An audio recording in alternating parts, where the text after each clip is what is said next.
வாழ்க வையகம், வாழ்க வையகம், வாழ்க வளமுடன்.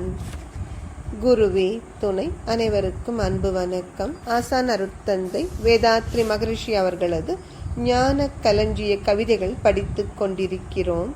இன்று கவியன் 169. கதை, பாட்டு, கூத்து, பேச்சு, எழுத்து இவற்றால் காமம், மொழி, நாடு, இனம் இவற்றில் வெறியை ஊட்டி சிதைவுற்று இளைஞர் உடல் உள்ளம் கெட்டு தீமை தரும் ஒழுங்கீனம் பரவ ஏற்ற விதை போடும் இழிச்செயலை இக்காலத்தில் விளையாக்கி பலர் வாழ முனைந்து விட்டார். பதைக்கிறது நமது உள்ளம். இவை நம் நாட்டில் படித்தோர்க்கு வேலையில்லா குறைபாடன்றோ?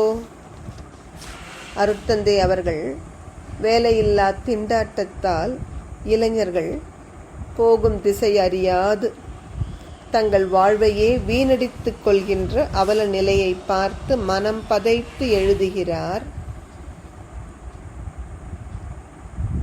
இன்று சமுதாய அக்கறை இல்லாத மனிதர்கள் என்ன செய்கிறார்கள்? நம் தேசத்து இளைஞர்களது உள்ளத்தை கீழான விஷயங்களில் திருப்புகிறார்கள். கதை, பாட்டு, கூத்து, பேச்சு, எழுத்து இவையெல்லாம் மனிதரது அறிவை உயர்த்துவதாக இருக்க வேண்டும். தமிழில் இலக்கியம் என்ற சொல்லுக்கே ஒரு இலக்கை தருவது இலக்கியம் என்றார்கள்.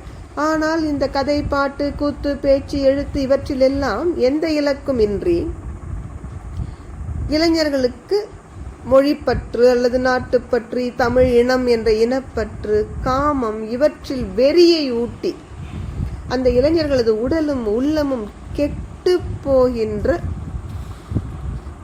தீமை பயக்கின்ற ஒழுங்கீனத்தை பரவச் செய்வதற்கு யாரும் மனம் பதைக்கவே இல்லை. அது மட்டுமன்று, அதை வைத்துக்கொண்டே தங்கள் பிழைப்பை நடத்துகிறவர்கள் பலராகிவிட்டார்கள்.